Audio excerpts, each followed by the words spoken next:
Let's look a little bit more closely at addition reactions, specifically syn addition reactions. So here is a cyclic alkene, and we can do a syn addition, and this could be any syn addition. I'm going to pick a simple one.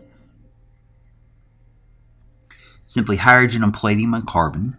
And these two hydrogens are going to be delivered either to the top or the bottom face of the alkene.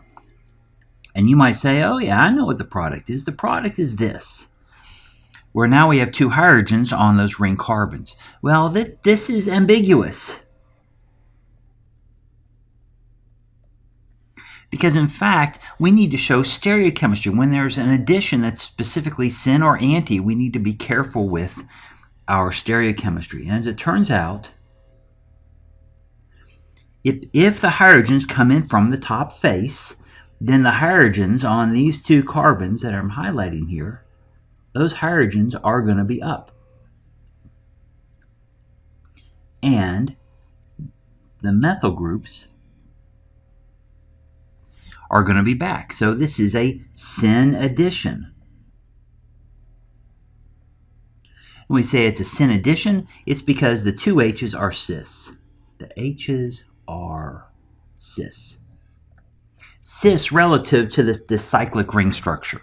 Now, I think this is fairly straightforward with rings, because rings kind of, no bonds can rotate. This thing's kind of stuck. But let's look at an acyclic alkene. So here is an alkene, and now we will do this same syn addition, hydrogen and palladium on carbon. And again, you might say, oh, that's pretty easy. We're just going to add hydrogen to the alkene, and we will get this product. Well, again, this structure is ambiguous because in doing this addition, we've created two new stereocenters. This is a stereocenter, and that is a stereocenter. So let's draw this a little bit more explicitly. Have our 6 carbons going across. And this reacts so that we've drawn a hexane, and we want to show what's happening at these two carbons. So if we imagine again that the hydrogens came in from the top face, whoops, I've kind of drawn this wrong. Let's try this again.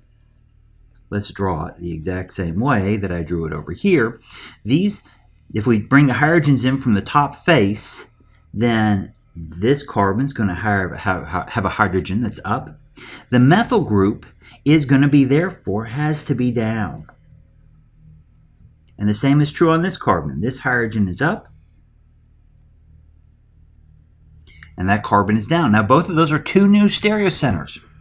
And you might say, that kind of looks like this exact same structure that we drew the first time. But no, now we're showing stereochemistry because there is another possible product that we could have drawn, would have been incorrect.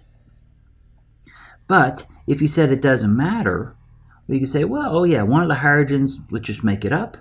And the other stereocenter, we'll put the hydrogen down.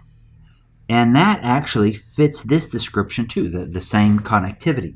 This is incorrect. This is the wrong diastereomer and does not arise from the syn addition with both hydrogens coming in on the same face of the alkene.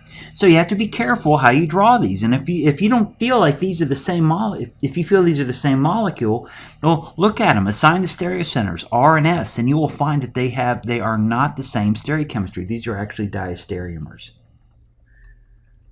So do not be fooled into thinking syn and anti-addition, it really doesn't matter, because when you do that, you're typically ignoring the stereochemistry in the product. So be careful with these.